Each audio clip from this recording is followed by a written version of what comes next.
Spooky Maddie here today, reporting on public transportation from our very own Tim Hortons. Sir, can I have a moment? Yeah, what's up? I was wondering how you got here to this Tim Hortons today. Oh, well, I took my train. Oh, great. So you're saying you took public transportation? No. What? Yeah, I took my train.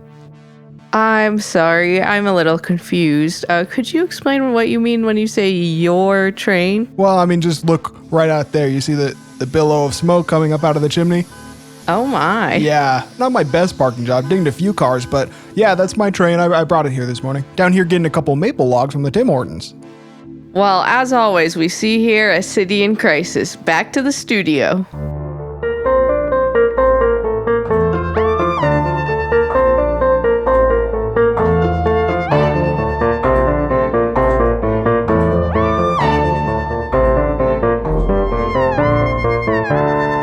Hi, everybody. We are back. It's Spooky Maddie here at Anomalous, where we talk about all things creepy, mysterious, and just a little off. I'm here with just Cullen.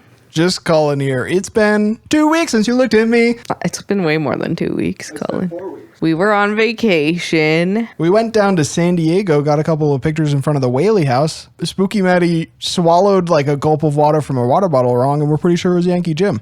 I was choked by Yankee Jim outside the Whaley house. I was choked out. I was like, that's how I was like. So that's pretty much all we've been up to. It was closed due to COVID. Yeah, otherwise we would have gotten you an on-the-spot report. But maybe another one of those will be coming in the near future.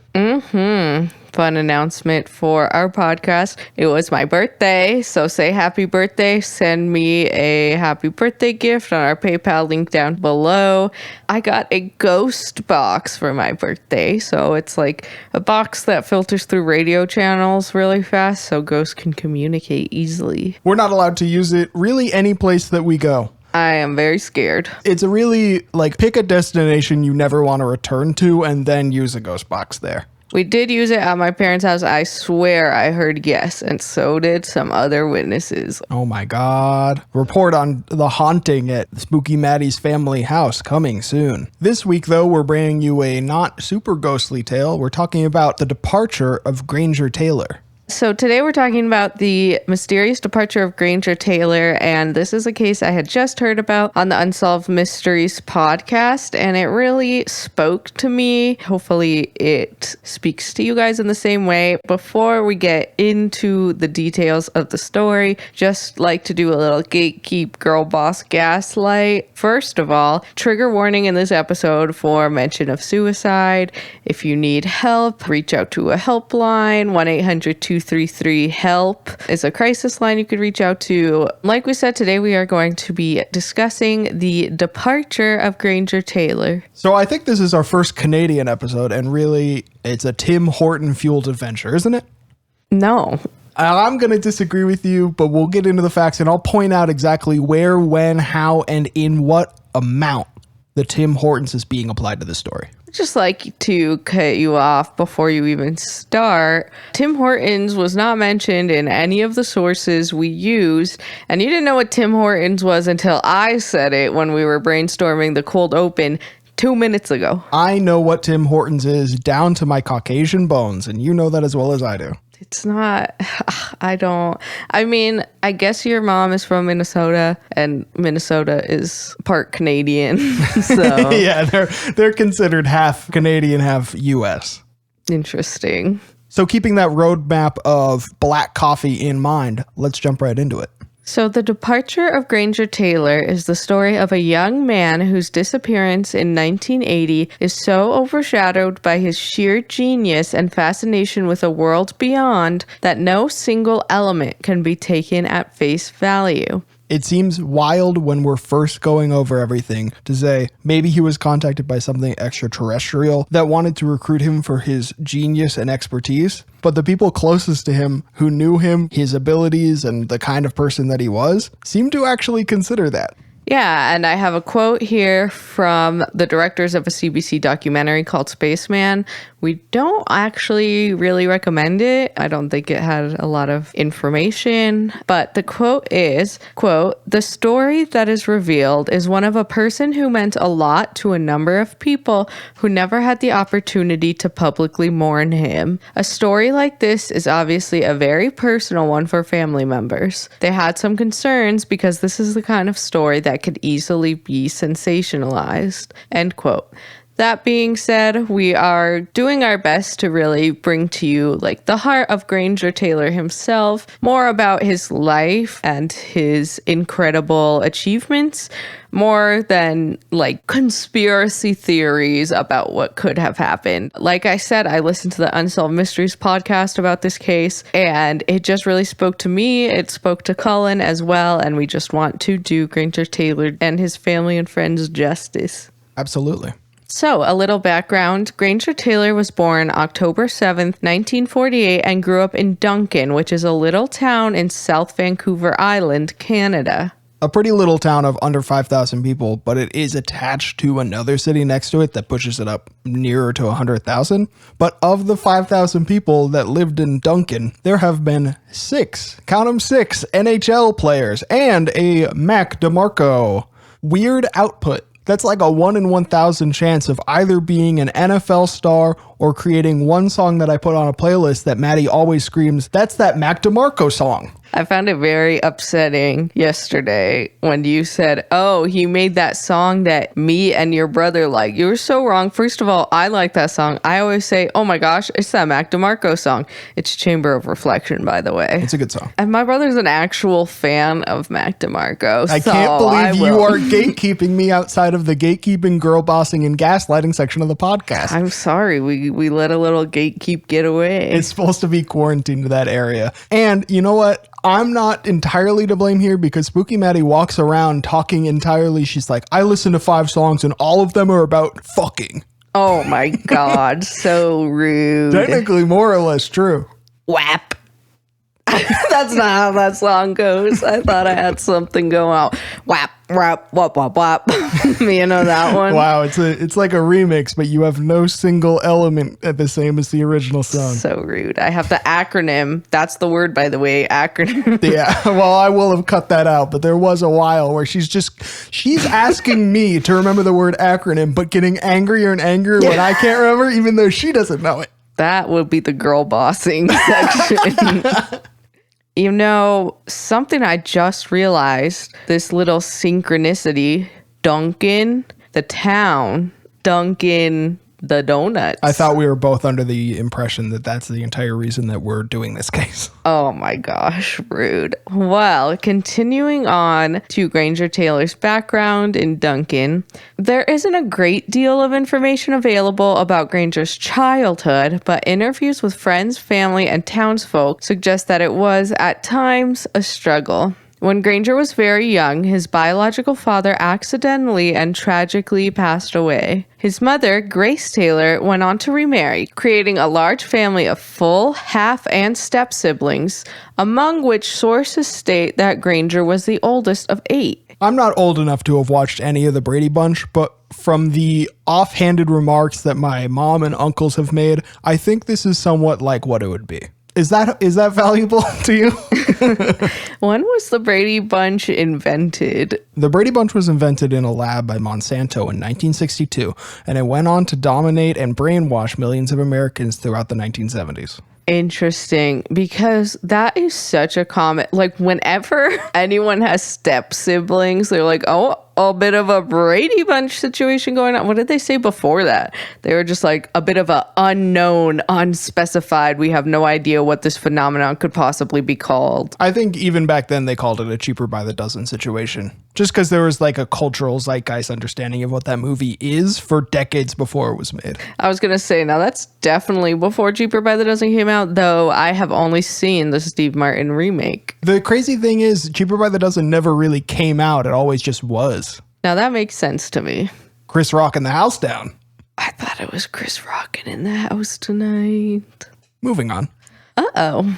Granger seemed to have a good life at home, talking to his siblings through adulthood and building a strong bond with his stepfather. And it will be fairly clear he had a good relationship with his family and with his mom and stepdad. Yeah. School, however, was likely more difficult for Granger. For one reason or another, Granger dropped out in the 8th grade. He soon started working in mechanic shops, and that was where he found his gift. This wasn't as wild back in the 1950s. I think for Granger's perspective, it was something where he was like, he didn't feel like he was being intellectually stimulated. School probably just wasn't built for the way that he thought and the way that he learned. But he did start working in mechanic shops, and this really unlocked a whole new world of passion for him. So by his mid-teens, Granger had personally restored a 1-cylinder car and a bulldozer. Instantly the coolest guy out there and a general public hazard. Like having a 1-cylinder car in your mid-teens is pretty cool. You get to putt around. It was like an old 1930s one, it looked like, but he restored a ton of cars throughout his life. But to have a bulldozer in your mid-teens, and he did show up to like neighbors' houses, like they would be refinishing their driveway, and he'd be like, "Oh, I could come and help out. I could come and do a little bit of that work for you." And they expect him, this 15-year-old, to show up with maybe a little trowel, maybe spade. Like he shows up in a full-size bulldozer, just driving it down the street, cup of Tim Hortons in hand. Oh my gosh. We do not know for sure whether he had a cup of Tim Hortons in hand. It is very interesting and fun. A lot of the sources say like, he used this bulldozer.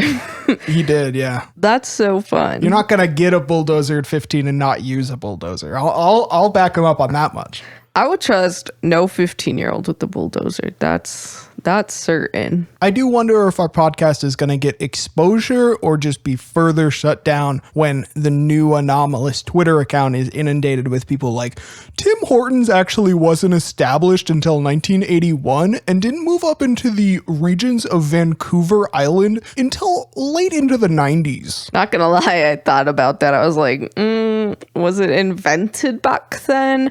But it seems like a staple. Seems like something that would have been popping back then. Believe it or not, we're not the most concerned about the anachronisms surrounding Tim Hortons jokes in this podcast. You know, everyone has their blind spots. That's what you got to realize. Well, I kind of said that if you were listening, I am concerned about whether this is accurate at all. Well, the left brain of this podcast is concerned then. And I don't know what that means. Is that the good brain?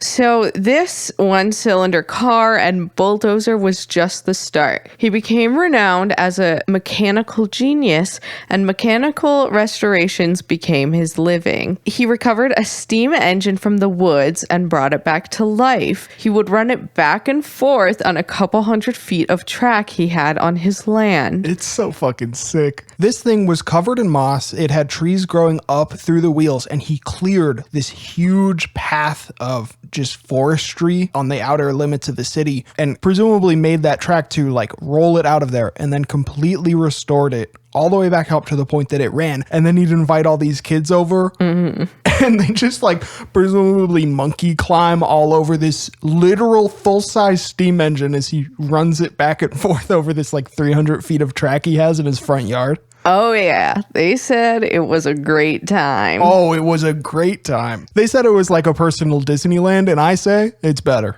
Honestly, I would have been scared. I mean, let's be real. If I was there, I'd be like, I don't think you're having the OSHA recommendations. You cannot bring that sort of regulation in. To pull on an actual steam engine whistle and it go doo doo when you're 12 years old is essentially nirvana. So he also fully restored a World War II Curtiss P-40 Kitty Hawk fighter plane. As Cullen mentioned, all of these like projects, a full steam locomotive, a plane, they were all just kind of like on his family farm. Eventually he would sell them off. He sold the plane, which was basically what people considered, or he considered, his magnum opus. He sold that to a collector for like $20,000, and that's back in like the late 70s. And the train also ended up in a forestry museum, it sounds like. Yeah, and I think the train is still at that museum. As Cullen said, he sold his work to collectors and museums, sometimes for tens of thousands of dollars. So he had a propensity for historical vehicles, as we've seen, and because of this, he was classified as a mechanical anthropologist or archaeologist. And he dropped that classification like that as his career in personal ads to like pick up women in newspapers. I'm going to guess you are fishing in a very, very small pool of very, very good fish. For the girls that are just like, oh yeah, a mechanical anthropologist? All right, you can take me out to dinner. What does that mean about me? That I'm like a mechanical engineer? Oh yeah, pay for my Amazon haul. Okay, well, there's a slight difference between just like being into anthropology and just like enjoying that I pay for a Prime account. I'm into anthropology, so don't even say that. I started college as an anthropology major. And I say down with Amazon, so really we're both having thoughts on we're both living double lives here. Oh my God. So Granger would call himself a mechanical anthropologist, a mechanical archaeologist. However, to many, they simply just saw Granger as a genius. And rightfully so. That's an extremely impressive set of feats to be able to restore these things to complete working order after basically just being shells of the machines beforehand. Exactly. However, life outside of his projects was not quite as easy. He was described as gentle, sturdy built, and a shy man. Taylor was known around town as an eccentric, and many say he had some difficulty socializing, especially with women. Driving a steam engine down to the Tim Hortons makes sense for the first one, but as far as it not attracting women, I don't really get that. But maybe that's like toxic masculinity or some shit. What? All men out there want to drive a full-size steam locomotive on the highway down to the Tim Hortons. That is And women toxic. just don't understand. Yeah, Top 10 absolutely toxic. Top 10 beautiful things women will never understand. Oh my God. So, in fact, Granger would actually place humble personal ads looking for a partner. In one of the documentaries, his sister read one out. He kind of described himself as not very good looking and just really into mechanics. So yeah, as we said, they're very humble. Honestly, you can tell that in terms of socially and how he's viewed with women, he didn't think extremely highly of himself. And that is something we've heard, that he was very humble and down to earth. And honestly, hard on himself. He wasn't a bad looking guy, in my opinion. Yeah. Interviews from his family stated that getting closer and closer to his eventual departure, he actually was becoming increasingly lonely. And, you know, in hindsight, obviously, this was very tragic for the family, and they have done so much thinking about it over the years. Two of his sisters say that he tried to reach out to them, or they could tell he was lonely, and they regret not, like, for example, inviting him to parties they threw. A lot of people also suggest that he may have been bullied kind of throughout his life and even in adulthood, because as we said, a lot of people in town thought he was eccentric, to the point where a lot of people thought maybe he was kind of a weird and awkward guy. Yeah, whenever he took a step out of his sphere, he really did have difficulty connecting with people. But when he was within that mechanical setting, he really flourished. Yeah, and, you know, despite all of this, it is so clear he had a huge impact on his friends and family, and those who knew him loved him and thought very highly of him. So this is purely speculation, and of course we mean nothing but respect.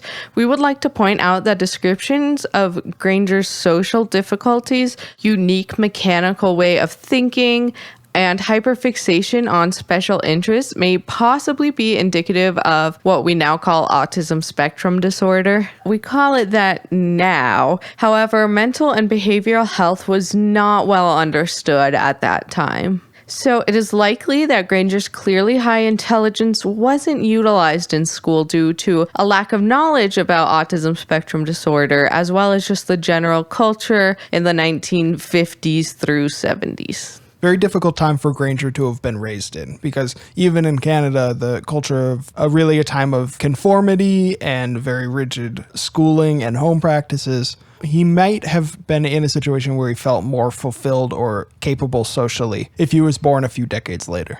Yeah, and like I said, this is purely speculation. However, it does seem to make sense. A lot of people make 3 things about him very clear. One, he may have had some difficulty socializing with people he didn't know very well. 2, he had a very unique and extremely analytical way of thinking that obviously really helped his extreme skill in mechanics. And 3, he did have what seems to be hyperfixation on these special interests of mechanics. And we'll see in 1 second, he also had a very special interest in space. So after watching Star Wars when it came out, Granger gained a powerful special interest in all things space and space travel. Back when Star Wars could inspire you to do something more than scream at another person. Oh my gosh. I mean, the prequels are good, and that's just what I have to say. And the funny part is I'm re-reminded that I have power over the edit. No. It's just you, like, the prequels are bad. The prequels aren't bad. Thanks for just doing it for me, by the way. No. I take it back. The prequels are good. And we've reached the gaslight section of our... So yeah, he was so fascinated by space travel, UFO sightings, and what was to him the certainty of alien life. He's got 2 out of 3 for being friends with me. I'm only like 40% there on alien life. I mean, I'm not going to get into this. There's alien life, okay? Well, I'm torn, because on one hand, there's no evidence, but on the other hand, just look at the distorted, unearthly body of our dog creature. If you told me he was an alien life form, I'd be like, well, that actually explains a few things. I'd tell him to go back to his fucking planet. Oh. So over the next 3 years, Granger would read dozens of books on these topics and studied the greats such as Carl Sagan. One thing I thought was interesting in the documentary is they did a little tour of his room, which has really been kept the same since his departure.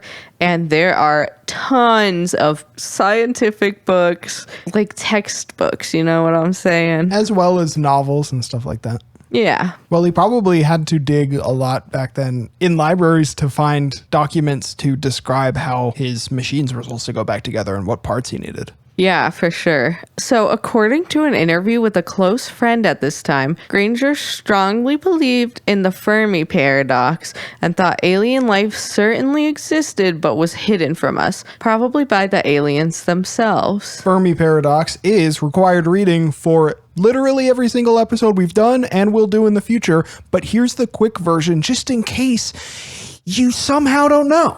Damn. I'm getting mad about it. So basically, this nerd scientist came up with this idea over lunch, like just eating his tuna sandwich, and he was like, if there are millions and really billions of stars out there, some of them are going to have planets at the right distance from the sun to be Earth-like. And if life developing on these planets as it did on Earth is something that happens, then some of them are going to have life. And if that proportion of planets has life and they develop in the same way that we do, then at some point in their lifespan, they're going to develop travel that's capable of coming to see us. So basically, just statistically speaking, there should be other life out there. But we don't have any evidence to suggest it, and that's where the paradox comes in, where it's, why aren't they here if the stats say that they must exist? And there's a bunch of ways to explain your way out of the paradox, including that life on these planets is even more rare than we estimate it to be. It could also be that they're hidden from us for some reason, which is what Granger thought. Or it could be a couple of other explanations that we'll get into in future episodes, I guarantee. The Fermi Paradox is very interesting. Hopefully you've heard of it. Come on now. Research for this episode, as research is always for these, is just like the second you start to think you know something, it takes it away from you. When I was looking into the Fermi Paradox just to freshen up a little bit for that explanation, 4th link on the page is, the Fermi Paradox is neither by Fermi nor is it a paradox. So thanks. Thanks to that article. I would just like to say that this is what it's like, pretty much being married to a mechanical engineer. Instead of taking a shower, he freshens up by researching the Fermi Paradox. Oh, yeah. I'm going to wipe Fermi on my pit, stab Paradox on my balls. He also says it's more efficient to wipe back to front. I do it in a circle. Pure efficiency. Quickly mentioning the Fermi Paradox, this is something that Granger took very seriously. He would tell friends basically that there are so many planets. I mean, the universe is infinite. Don't get me started. I'm gonna have a panic attack. Don't get me started. I'm gonna have a panic attack. I know we're just playing around here. Girl, don't even say that. I do be having panic attacks. Yeah, it's a serious thing. And existential OCD. But he would tell his friends, anyone who would listen, even if the chance of life is so small with all the planets out there, there has to be hundreds of thousands of planets with life. So he really believed in aliens strongly. So by the end of the 1970s, Granger's interest in aliens and space travel began to look like an obsession to his family and friends. Somewhat related, we know that people with autism spectrum disorder do have hyperfixations on what they call special interests, where, like I said, they have a topic and it could be extremely niche that they just spend all their time thinking about and hyperfixating on. Absolutely. So Granger built a life-size flying saucer from scrap parts in his yard. Very cool. The top and bottom were huge 10 or so foot satellite dishes with a couple of feet of wall between them to create a small room inside. He suspended the chrome ship on stilts and decorated with 2 long antennae, a single diamond-shaped window, and a lightning bolt. Fucking sick, bro. We'll get into this in a second, but he was a fun-ass weed smoker, fucking burning up that kush, hotboxing the inside of this fucking spaceship. Seems fun as hell. That is incredible, to hotbox a spaceship. Hotboxing a spaceship gets you to a fucking extra dimension of weed. We say this shit and we do not smoke the marijuana like a cigarette. I think that you roll it. I think what you do is you roll it up and then you tell your mom, I'm gonna go on down to the Hot Topic, and then you smoke it in the parking lot, and then you're cooler than me. Oh yeah, toke the smoke blunt, bro. Weed for the other day my mom said 21 blaze it. So we come from a culture of weed. We know it. We're part of that circle. My favorite weed is when I'm weed you. Wow. Wow. That's nice, I guess. Oh wow. Yeah, so magic's not there with the podcast. Oh my God. I'm keeping rights to our Instagram. Nice. So inside of this flying saucer, he had a couch, a TV, and a wood stove. He would often sleep inside instead of in his room at his parents' house. So a lot of people report that he spent a lot of time in there. And hell yeah, like, of course you would. Oh yeah. I think it was a saucer up until the first night that he hotboxed it. Then it became a fucking flying saucer. Nice, dude. That's sick. I was trying to think. I thought you were going to be like, it was a saucer until the first night he hotboxed it. Then it became a pot. Like a saucer you use for cooking. You don't really use a saucer for cooking. Yes, you do. You use a saucepan for cooking. According to comments from Granger's cousin and sister, in the summer of 1980, Granger began experimenting heavily with LSD. He had been somewhat open about smoking marijuana up to that point, but he was more secluded in his use of acid. One source suggested he was taking doses on a nearly daily basis throughout that summer. So his sister, he was very close to, Gay Taylor, is very adamant that he was doing acid frequently, and she believed that it had an effect and possibly caused his eventual departure. And she also has stated before that she thinks that he was influenced by kind of this new guy on the scene who was an alcoholic and into drugs. She says they kind of became friends. So interesting. One of the big sources we'll get into in 1 second is one of his friends and person he mentored. And he states that he had no idea. Like, he knew he did weed occasionally. Nice. But really the only source we have that he took acid and took it regularly was from his one sister Gay and possibly a cousin. So Granger often shared his mechanical knowledge with the young boys in his neighborhood and would often let them ride his rebuilt projects such as the locomotive. Oh, fuck yeah. Oh yeah, that's fun. It really is. Want to get in with the Grange. Is there anyone out there who I can get in with that has a locomotive on their property? We used to watch that Doomsday Preparers and remember that one? He had basically like a little amusement park. Yeah. And I actually really appreciate that you brought that up because I'm not looking for someone that has like a 1/8 scale locomotive that goes around a little track around their property. That's actually the exact opposite of what I'm looking for. I'm looking for like a full-size steam engine. And if you don't have that, just donate to the PayPal and don't leave a comment. I love that you're talking like, oh, a train, oh, choo-choo, I love to see a train. When did I say that? Because you're always like, when will I live away from the train tracks? When will I be freed from this eternal struggle of hearing the train? This is showing why the women of Duncan did not appreciate his trainness, because you just looked at a full-size steam engine and a diesel train pulling cargo through the United States and we're just like, what's different between these two? You don't understand me at all. Oh my You don't God. understand who I am. Speaking of steam, follow me on Cullen's account. It goes doot doot, and the diesel one's just like I guess. I don't know. I thought they all kind of went choo-choo. You basically just fucking compared like a steamboat to a sailing ship. You really did. Please, how did we get here? Where did I go wrong? We're talking about boats.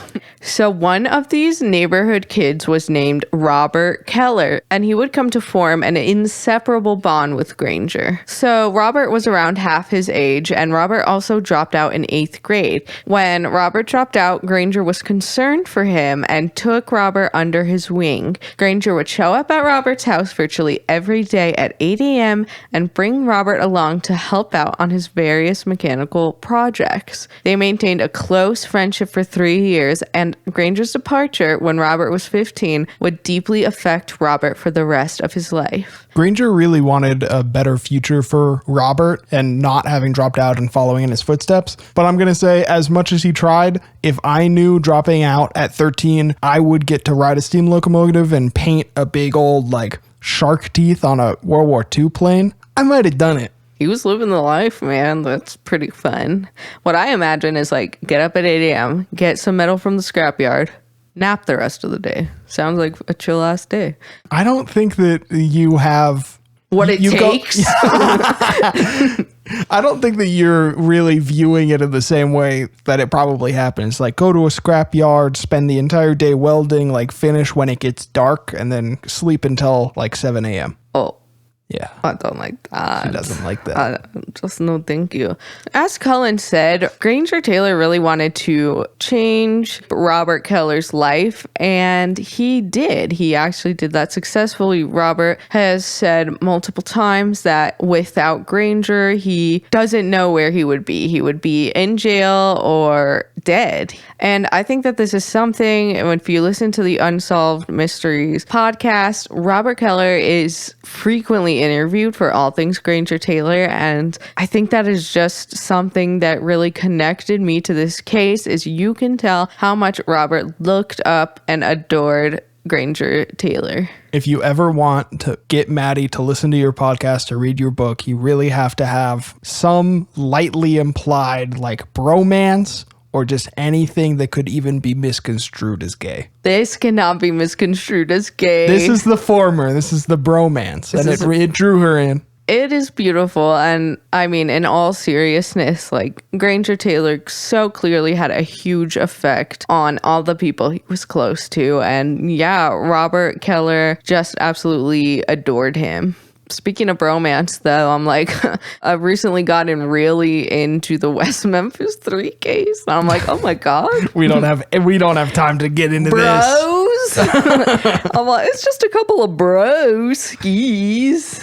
So in the weeks before his November 29th, 1980 departure, Granger began telling people about vivid dreams he was having where he was contacted by possible aliens. While many he was close to knew about these dreams, most of the information, as we said earlier, will be coming from Robert Keller, who he was hanging out with and talking to daily. Granger told Robert that these dreams were extremely vivid, constantly recurring, and something he took very seriously. He sort of mentioned it the first time to Robert as just, oh, I had this weird dream last night. It was like really specific. And he didn't really seem to take it super seriously. But then he came back the next day and said, I had the exact same dream with more details. Robert is quoted saying that one of the days he came and he was like, I had this super vivid dream. And then Robert was like, what was it about? Ha ha. And then Taylor was like, no, like this is serious. Yeah. And to get ahead of all of you Vice article-minded people who are just like, yeah, I bet I'd be thinking about all sorts of aliens too if I was taking acid all the time. Oh my God. Which is just, you know what? You know what, Vice? Nice. I would say the revelation type talk he was having is typical acid. Like, that's the feeling that you have, is just like, oh, I'm making this realization, and that his realization could have been that there are aliens and they're trying to contact him. But the thing is, usually they aren't that repeatable, and usually they don't have the details of it. It's usually just this feeling of coming to a revelation where you go, oh, I just realized this huge thing for the first time. And then the second you try to vocalize it, it disappears and it's not really there. But he actually had it in its entirety. And he would go on to give way more details, which we'll talk about right now. Yeah, that's fair. And touching on you're bringing up if he used acid, like we said, the only person reporting that really is Gay. And she herself, I believe, said that he never really had a bad trip. And a lot of people outside his like closest family said that they couldn't really even tell he was taking acid constantly or anything like that. Like it didn't seem like it really affected his mental state outwardly. Yeah. And yeah, like Cullen said, that these dreams were very detailed, details he can recall, and they pretty much were occurring every night. So the dreams involved Granger being contacted by unknown beings who told him that they needed him for his expertise. It wasn't initially clear, like in the very first dream, but Granger really believed that the beings talking to him were aliens. And according to Robert, he even eventually knew what planet the aliens were from. Though it really seems when you listen to the podcast and interviews, it's not like they outwardly said, like, we're aliens, you know? Yeah. As time went by, Granger revealed even more details about these dreams. Granger told Robert that the aliens would take him on a 42-month-long journey into space. One important detail is that Granger always insisted that he would come back after his 42-month adventure. However, his journey into space was 42 months on Granger's end, so Granger himself would experience 42 months, and he estimated that around 150 or so years, we don't have an exact number, would pass on Earth. And really does show the amount of reading he was doing about space travel and this sort of thing, because I don't think that sort of relativistic time dilation is something that's totally in the common knowledge back in 1979. That's fair.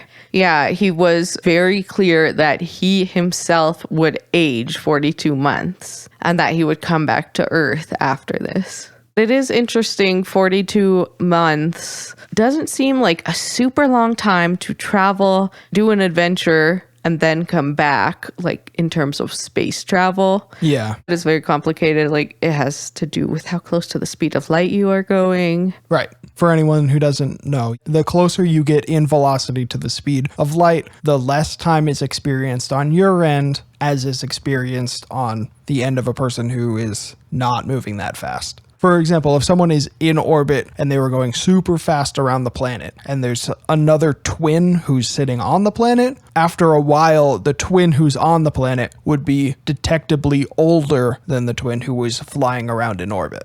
Yeah, that's fair. And I don't get how he measured 42 months, but I don't want to think about it because I will have a panic attack. So he told Robert specifically that it would be, 100, 150, some hundreds of years on Earth that would pass until he came back. And despite this, we cannot emphasize enough how often and assuredly he stated that he was coming back. And he even insisted he would come back to visit Robert, though so sadly, Robert, in his mind, he was like, that means that he'll come back, talk to my grandchildren, and visit my grave. Which really distressed him, and he was the only one that believed Granger at all. It is interesting. I mean, I think a lot of it comes from the fact that Robert, his stories are our biggest source, that it seems like there was this misunderstanding. Maybe he only told Robert that it would be 150 Earth years, and like only he would pass 42 months. Because the thing is, like we said, he really told everyone like he was coming back. And so as far-fetched as it was, I think a lot of people did want to believe that he was coming back. So Granger also said that the aliens would pick him up for this journey on a night that was extremely stormy. Granger stated that the aliens would arrive on a stormy night so that the clouds and the storm would hide the ship, which makes sense. Yeah, makes sense to me. Whenever he was asked where the aliens would pick him up, Granger would insist that the aliens told him that the location must be kept a secret. So 2 weeks before November 29th, he was telling people he knew the date of his departure, and it would be November 29th. Many people, including Robert, were kind of skeptical of this. Robert knew he was leaving on an extremely stormy night and didn't really believe that Granger would be able to know what the weather would be like in 2 weeks. It's a shame that Granger left so early for so many reasons, but if he could tell that my 12-year-old birthday party would be rained out in the park. Damn. And I could have postponed so we could add all my friends over, that would have been great. Don't have a park birthday party when it's gonna be rainy. It's called being poor. You can still choose a better day, or is that day for the richies? Yeah, that day's for a sunny day is for the richies. They own the sun. They do. So he seemed so excited about this journey. I would be. Yeah, the prospect of traveling through space, this was of course one of his biggest dreams. In preparation for his journey, Granger actually got his will together to leave for his parents. However, this will was actually quite unique. He would cross out the word death, and instead he wrote the word departure. Additionally, he removed all references to funerals or funeral arrangements. It does make me wonder if he walked into like the lawyer's office and tried to get him to make a departed to an alien planet will. Mm-hmm. And he was just like, you know what? I'm just going to make a regular one, and then you can sort of do whatever you want to. And he's like, yeah, I'll cross out I'll make some red lines on it. That's honestly the thing, is a lot of people are like, well, he had a will, and that's for, people who pass on. He did cross out the words death and like anything regarding funeral arrangements. And also, like, is there another system where you can kind of give all of your personal assets to someone legally without people trying to claim it? I don't know. I just feel like it's a way that he can make sure things are settled legally and there won't be any like conflicts. As we're getting closer and closer to his departure, he wanted to make everything as easy as possible for the people in his life. Yeah. So the day of his departure, November 29th, 1980, after talking to his father, Granger left one last message behind, a note for his parents that reads, "Dear Father and Mother, I have gone away to walk aboard an alien spaceship as reoccurring dreams assured a 42-month interstellar voyage to explore the vast universe, then return.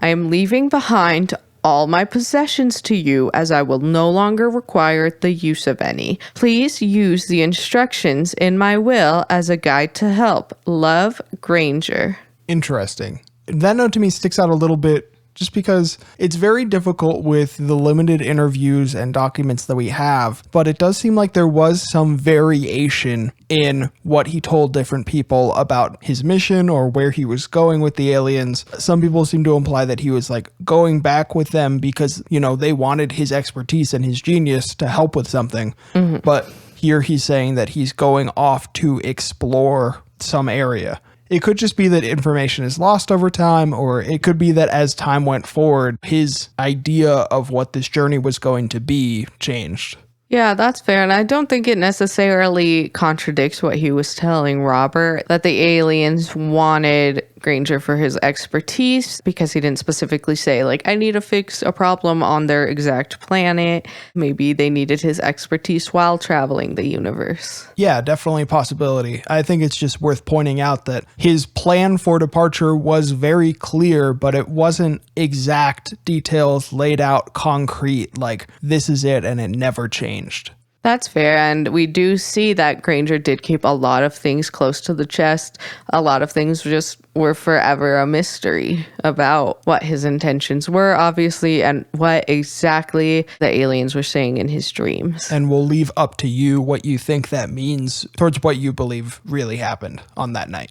Yeah, and so November 29th, he made one last visit to Robert Keller, during which Robert asked if he could go with Granger. Granger said he couldn't take Robert because Robert wasn't invited, and because Robert had too much on Earth to live for. That second part is nice, and as always is looking out for Robert, but I've been the 15-year-old on the other side of that. It's like, you technically weren't invited to go to this. I'm just like, come on, man. It's not, no one's going to notice me there. I'll be real quiet. That's fair. I get that, though, because it's like, well, it's kind of a secret. Like, I'm the one that got the special invitation. Just the high octane FOMO you must get when the other person is going to explore the universe. You're literally missing out on, like, everything. Oh, yeah.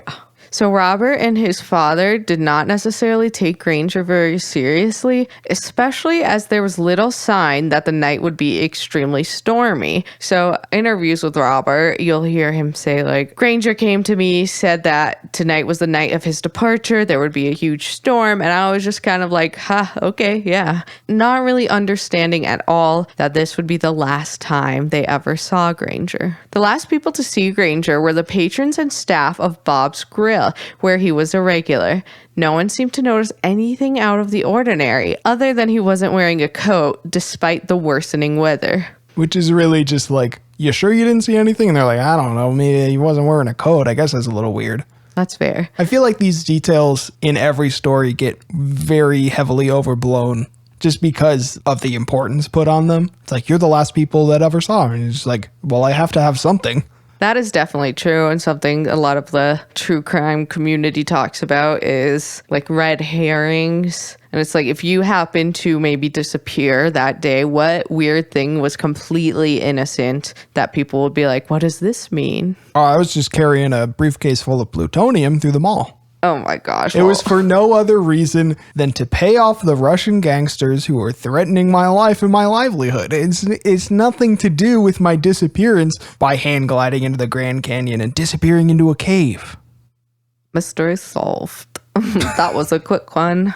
Sure enough, that night, a historically terrible storm would rage in Duncan. We now know that Granger left Bob's Grill and drove through the storm up Mount Provost. Some neighbors report hearing a loud boom that night. After a few days with no word from Granger, his friends and family became concerned. It seemed like no one close to him really believed that he would truly be departing, which I completely understand. Sure. His family went to the police and opened a missing persons case. Months went by and no evidence was found, and his friends and family were still left in the dark. As the 42-month mark approached, families and townsfolk alike kept their eyes out for a possible return and were extremely disheartened when Granger did not show up. His mother said that she left the back door unlocked, that he would come through, just in case he came back on the day of 42 months.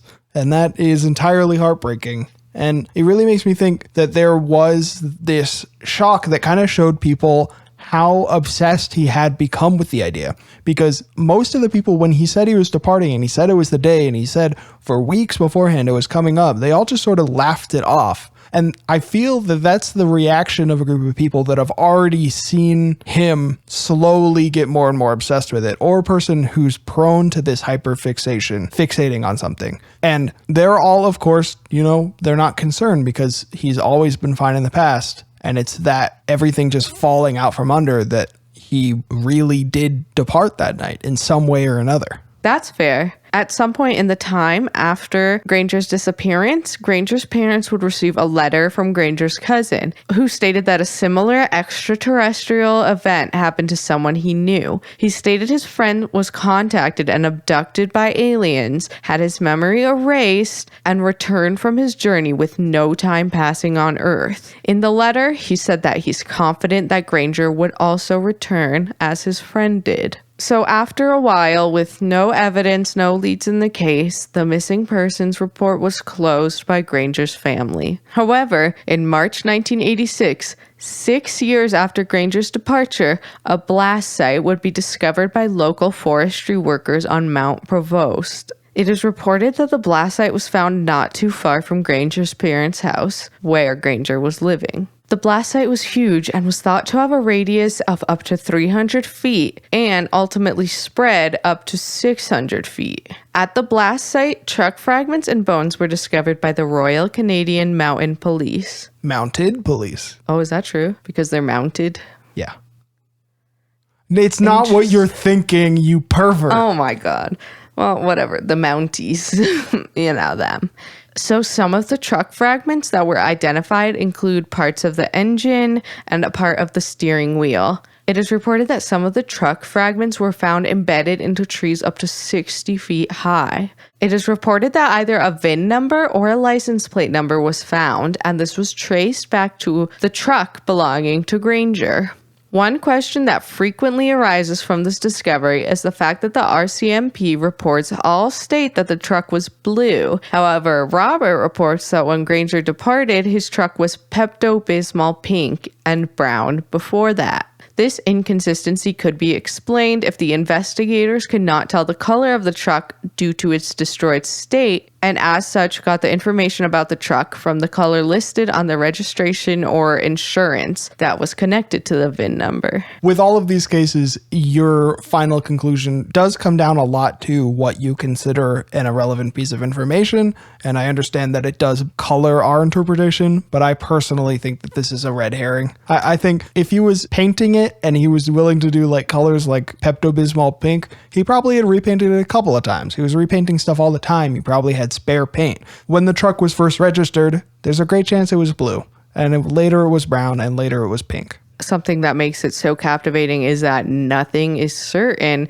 So it really is on you to just kind of decide for yourself what lengths you're willing to go, who you're willing to believe more in a lot of these cases. And I'm willing to go all the way. So, along with the truck fragments, 2 bones were found in the blast site. The bones were fairly large, and one was identified as an arm bone. One of the bones had been broken, likely due to the blast. The pathologist was able to identify the bones as belonging to an adult human. However, sex could not be determined, and DNA technology was not advanced enough in 1986 to test the bones.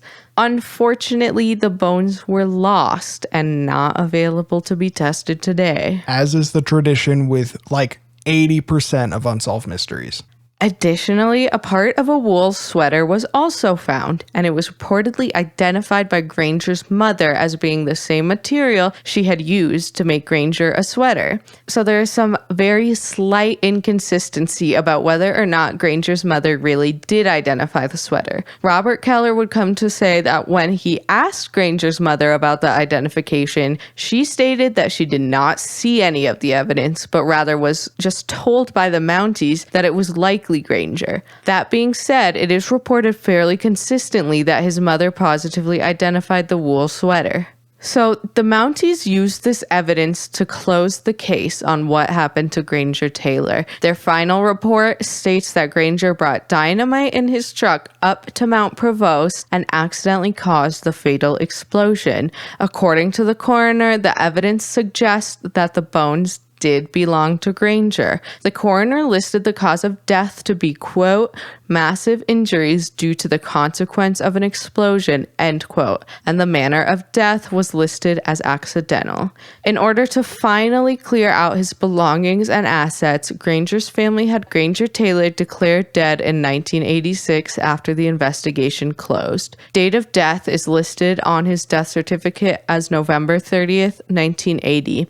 His loved ones never had a funeral. So, yeah, that is really the nuts and bolts of this case. It's so tragic to me that they never had a funeral. For one, it is kind of going with his wishes. And two, it just shows how much hope that they had clung to that he would return. And a lot of people said that his mother did not really want to close the case, did not want to declare him dead, but they just had to kind of move forward.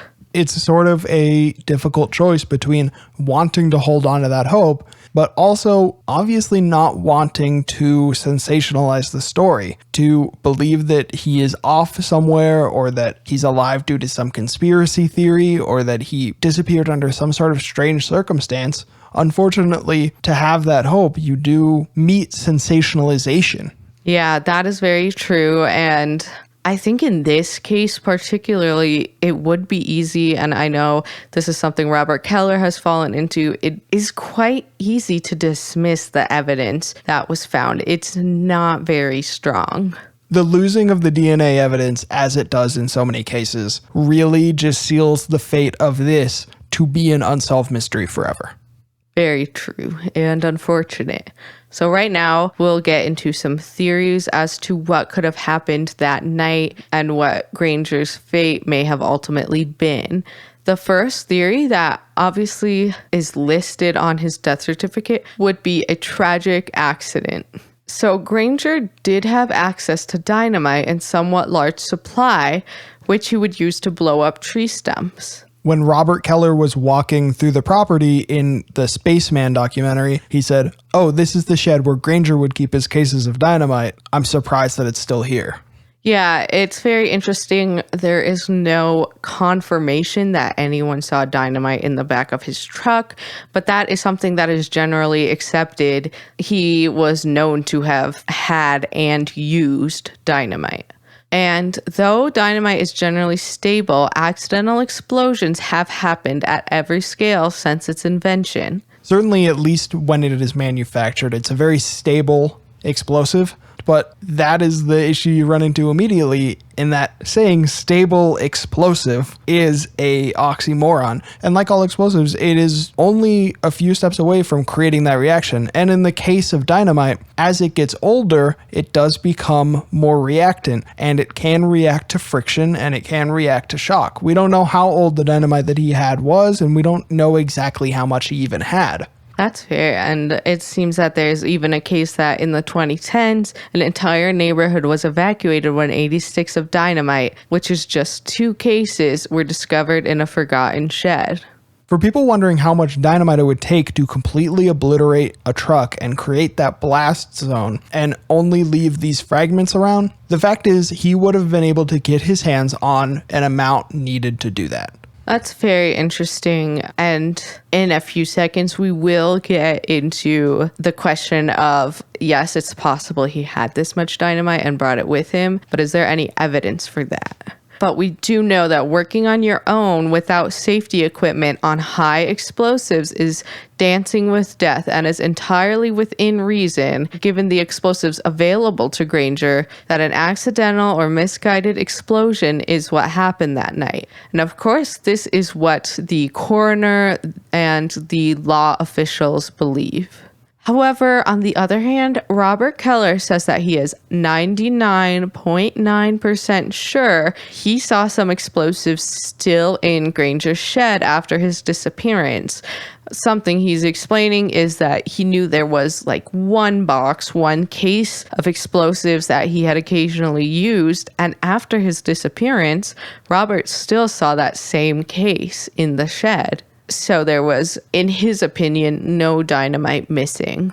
Additionally, Granger's family, friends, and an investigative journalist who really dived in on this case insist that he would have never been careless with dynamite. Now, that's the other thing, is that he did have experience working with these type of explosions. And for all that we've seen, he seems to have been very careful. And I mean, the dangerous work he was doing and the mechanics, I have heard no reports of any major injuries or like goofs that happened. I think, unfortunately, technically, any mistake with a stick of dynamite is immediately like lifted up out of goof into like whoopsie, you know? Yeah. You get a goof, you get a whoopsie, you get an oh crap, and most of them are in that zone, and then you get a oh fuck. Damn. I mean, it does make sense. Like you said, I didn't really think about, like, at the end of the day, it is an explosive, and those are pretty much dangerous, I would assume, no matter what. Yeah. Even with the precautions. Sure. So if Granger did indeed perish in the tragic explosion and it wasn't an accident, a lot of people wonder what could have happened. So considering the loneliness and self-isolation Granger was displaying in the years and months leading up to his disappearance, coupled with the tour of goodbyes he gave, Granger may have tragically died by suicide, either with the explosion or other means that left his body undiscovered. So for me, this is an extremely unique way of going about it if it was a suicide case. Though, as was mentioned, a lot of people before they pass away by suicide, they do seem more upbeat. So that is definitely something to look out for if you have a depressed loved one who suddenly becomes happy and they do get their assets in order. They do say goodbye to everyone. So it is, of course, possible that this was him saying goodbye in his own way. However, this is very difficult to reconcile with his insistence that he was going to return after his time with the aliens. It is possible that the explosion was part of his plan to reach the alien ship he felt was coming for him. It may have also been a combination of suicide and departure, as seen most famously with the cult of Heaven's Gate. So this is more of a pet theory, I suppose. But of course, the use of explosives or highly reactive materials like high reaction efficiency fuels have a place in space travel by nature. You need a huge amount of energy to propel yourself. So perhaps he saw something like the Orion project, which would use explosives for propellants, or he just saw the engines of the space age, which are essentially big directed burning bombs that launch you into space. Could it have been that he was trying to like reach them or reach their ship through destroying himself, a la Heaven's Gate, who famously believed that there was an alien ship following the Hale-Bopp comet and died by suicide in an attempt to reach that ship? Yeah, that is definitely something that I don't think was super expressed in a lot of the material we used for research, but it is similar to a lot of theories we had in our past episode of the Vintem Hill case, that it is possible that Granger genuinely believed this and he was telling his truth to everyone, that he really thought he was communicating with aliens, and there could be a belief that it's like a spiritual journey or just like his soul or energy goes on that journey. And to actually begin the journey, maybe he felt he had to pass away first. Perhaps. Or he viewed it from a mechanical angle and found in his readings that these sort of propulsions were a possible way that their ships functioned and attempted to use an explosive of some kind to do that. So you're saying he did not intend to pass away, but he did intend to cause the explosion? Yes. Yeah, that could also be. And I just think from what I've seen, and a lot of people will bring up the note, but it is very unique from other suicide notes that have been discovered in that he's insisting he will come back. He will be just fine. I just feel like there's a different way that a lot of people in that mindset express hopefulness to their family and being like, oh, I will be at peace. Like I finally won't be suffering, but I clearly will be not alive anymore. But he made the promise that he was going to return, which isn't, something we usually see. Yeah. So the thing is, every theory does have inconsistencies in this case. So many of his siblings do believe that what happened to Granger was intentional and that he did die by suicide. As we stated earlier, two of his sisters both say that they feel guilt because there were times shortly before his departure where he was reaching out or he wasn't invited to some social gatherings that were happening, and they think that may have contributed to him feeling lonely. And as we said, his sister, who was very close to Gay, believes that it was possible the hallucinogenic use may have contributed to kind of a negative mindset. And it is very heart-wrenching, I would say. In the documentary, they have one of his brothers read the note, and he just says he can't do it because he really believes that he did die by suicide. And it's just so tragic reading the note because it was so full of hope, if that makes sense. Hope that the siblings now believe was false. Robert Keller, however, is adamant that Granger would not die in this manner. He stated that he loved life and was extremely intelligent and grounded.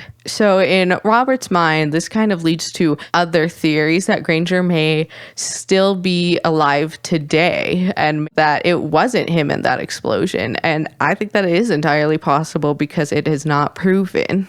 Yeah. And our goal with these theories isn't to sensationalize anything, but really just to say, like we did at the beginning, Granger Taylor was such an extraordinary person. We think that it's worth talking about the extraordinary explanations, especially with his belief in them. Yeah, and with his best friend's belief in them. So that being said, we won't get into some of the really kooky conspiracy theories that can be found on the internet because the internet has conspiracy theories about everything. Oh, yeah. But one thing that in interviews Robert says probably is possible is that Granger left to start a new life, maybe in South America or specifically Colombia. According to Robert, whom he spoke to every day, Granger frequently made mention of how easy and alluring it would be to leave another country and start a new life. Robert reported that he specifically mentioned that Granger would like to live in South America and possibly Colombia. He said all he would have to do to disappear was grow a beard and just move to a different country. I'm going to say every guy has had this conversation with his friends. It's just like, I could just have a beard and then move down to Mexico and become a completely different person. I don't know if it's my extreme mental illness, but yeah, who hasn't thought of that? Yeah. And it's just a fun topic to like talk through. Yeah, it is just like an escape fantasy. And I think at one point he even mentioned like grabbing some friends and going down to South America. Oh, now that's a whole different thing. You're not escaping shit. You're just going down there and causing an absolute ruckus. Oh, now that's a party. They say the Canadians don't like to cause a ruckus, but you see them out there and they're having a little bit of fun. They're ootin' a boot. They're ootin' a boot, scootin' and tootin'. Honestly. We were just racist now. You and I were just being racist. How were we racist? We're being racist towards the Canucks. It is something to keep in mind when there isn't this strong evidence of what happened to him. It is a little suspicious that he's talked about it a few times, running away, starting a new life.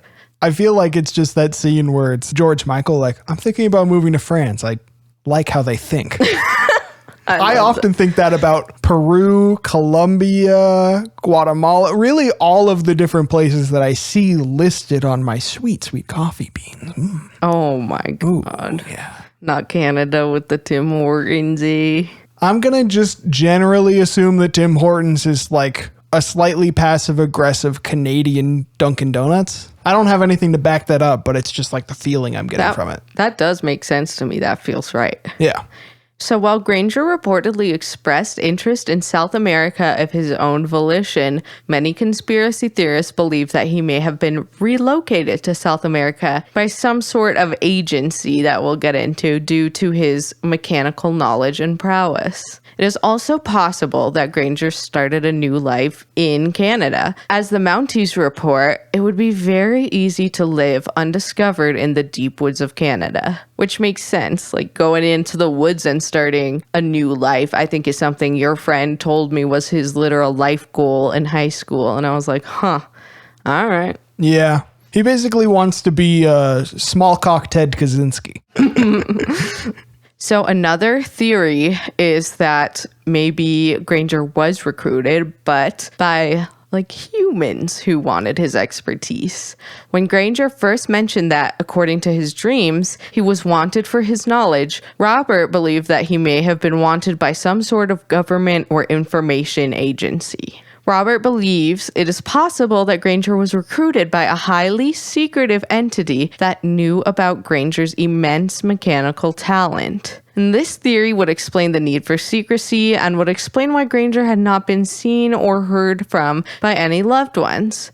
It's also possible a secret and powerful agency may have staged Granger's disappearance or death. I could also see that being worked into the South America or I guess Latin America theory, because I don't know what it is, but Cuba, Brazil, and I think Argentina, they love their classic cars. They could have recruited him down there to just restore up some 1930s hot rods. Interesting. Oh, yeah, I'm saying it. There are people who say he was recruited and then moved to South America. I didn't think a lot of people believed it was for some hot rods, but anything is possible. I'm saying that we need to start asking questions of the staff, the crew of the Vegas Pawn and Gold. They're fixing up these cars. Who do they have in the stables for that? Honestly. Is it Granger Taylor?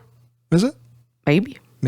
I don't think so, though, because I think probably not. It's that weird guy. Yeah, it's that creepy guy. Who on Pawn Stars isn't creepy?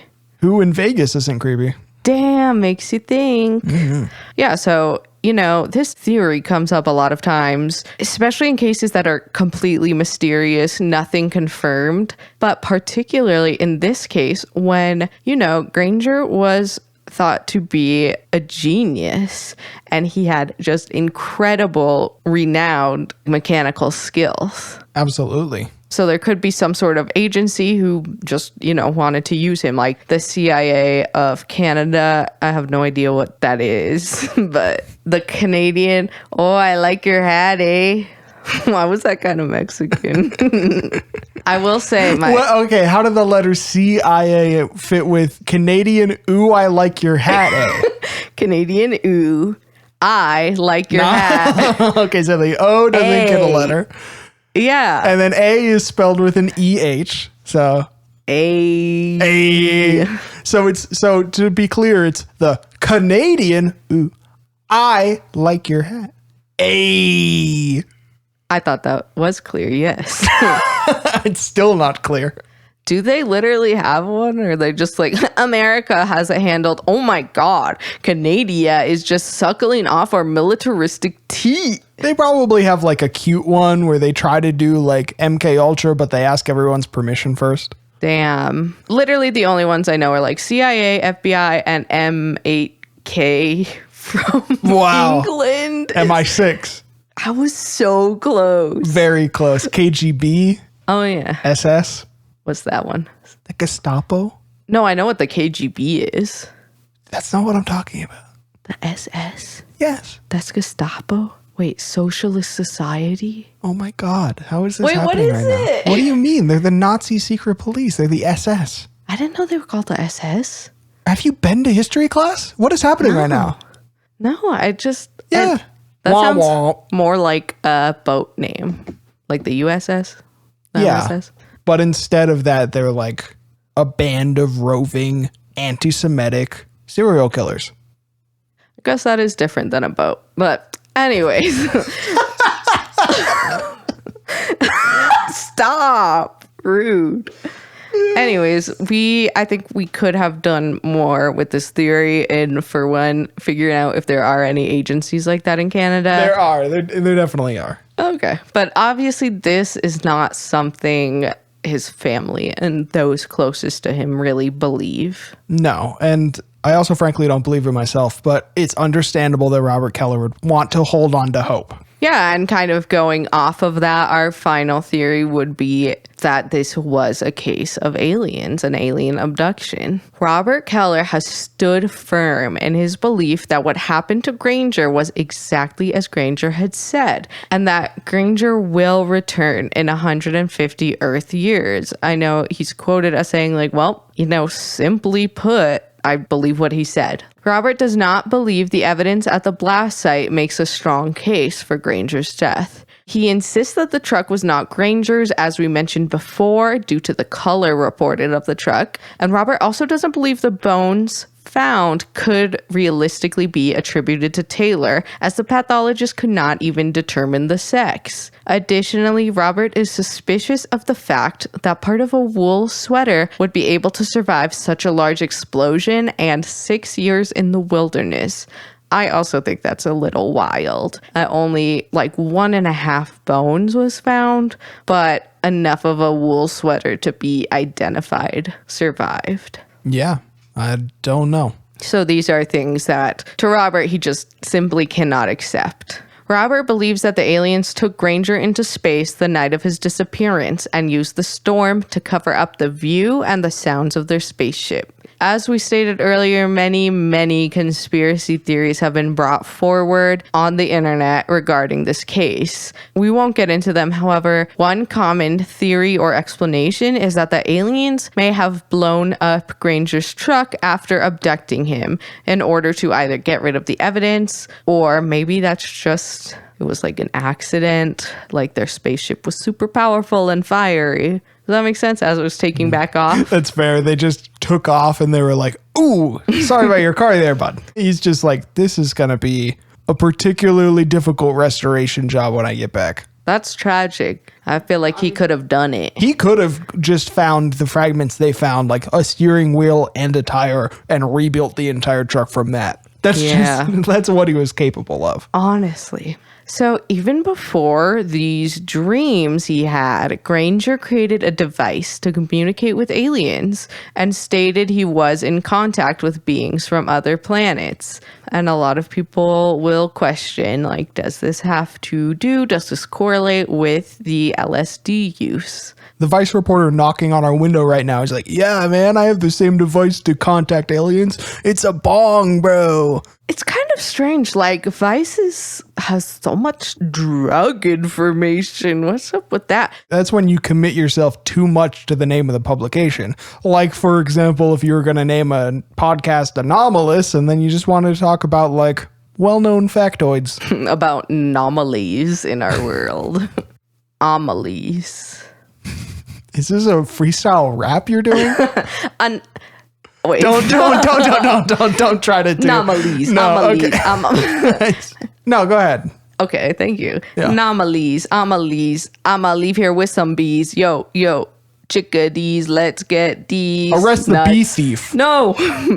So Granger had been, even before these dreams, telling people he was communicating with aliens. Could these otherworldly beings have recruited him due to his extreme mechanical talents?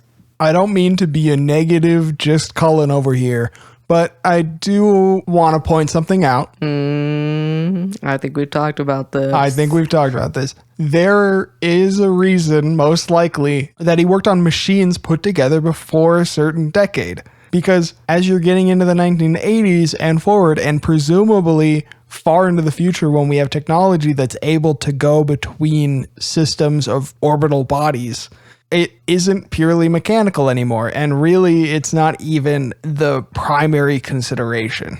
Yeah, we've talked about this, and I have some theories around it. Is one, he was interested in old vehicles because that's just what he was interested in. And I don't know. We don't know how the alien technology works. We don't know do we know how the physics works on their Earth? We know that you cannot probably make a purely analog mechanical machine that's capable of going to another planet. Are there purely mechanics who work on planes? Yes. Okay, so I'm thinking the aliens are like, I got this automation stuff. I got the computers. You can work on the mechanics. But I also think it had a lot to do with just how he thought, if that makes sense. Like his very analytical mind. And I think that could still be used in more automated engineering type things. Very possibly, but I would say that those mechanics would be probably pretty basic in comparison to what would be required to create a spaceship. When you even start creating high-speed planes or planes that are capable of high G maneuvers, you need at that point already, and this is still in atmosphere, you need computers to adjust everything very quickly to keep it stable. That's fair, but there are still mechanical aspects. There are. Even if it's like you're just that one screw on the left guy. What did you just call me? Your old one screw on the left. I'm done with the podcast. No. Okay, fine. You're the middle screw. Thank you. Wow, I think I got a little step up today. Got a little promotion. Wow, that actually feels really good. Mom, I have some great news for you. Your son is a somebody today. Oh my God. So, despite the mystery surrounding Granger's departure, it is abundantly clear that his life had a lasting impact on all of his loved ones. Those who were close to him knew how special he was and what a huge loss his departure was for the world. Robert Keller stated, quote, "It was like losing a brother, a father. The thought of not having Granger around was killing me. Granger was my mentor. I am who I am because of that guy." End quote. Whatever may have happened, we can only hope that Granger Taylor fulfilled his lifelong dreams and is looking down upon us from the stars. Very nice. Yeah, I totally agree.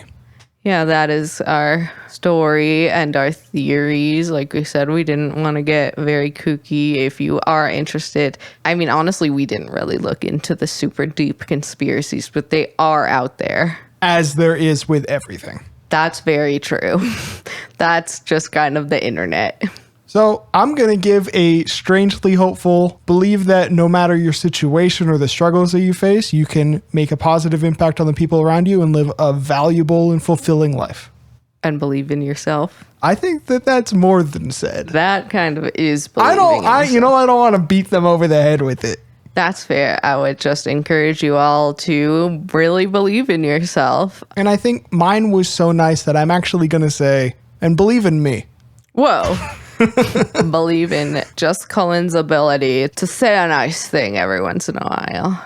And I just wanted to bring light to the missing and murdered Indigenous women movement. And what that is that in Canada and in the United States, there is a disproportionate amount of Native American and First Nation, Métis, and Inuit women who are missing or unfortunately are murdered. And these rates of crime against Indigenous women are so extreme and so disproportionate that it actually is classified as a genocide. So if you can, please do research, read up on this terrible phenomenon. You can donate to mmiwusa.org,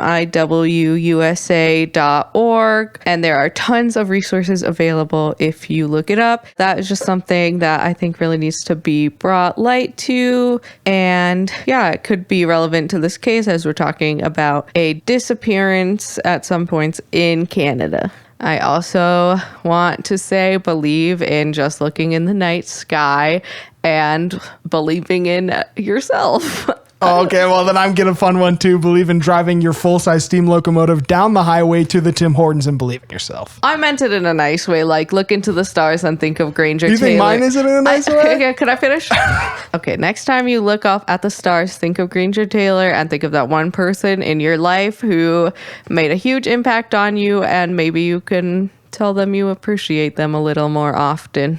I'm going to look into the fiery inferno that is running inside of my full-size steam engine down on Broadway Street and think of him and think of all that I'm able to accomplish if I set my mind to it. That's nice. And believe in yourself. And believe that you can make a difference by looking into missing and murdered Indigenous women and donating or sharing resources. And yeah, I think it is just hopeful and beautiful that we should all believe in ourselves and the difference we can make. That's nice. We're being nice this time. So nice. Look at us. Bye, bitch. My beautiful bitch. Nice. Yes.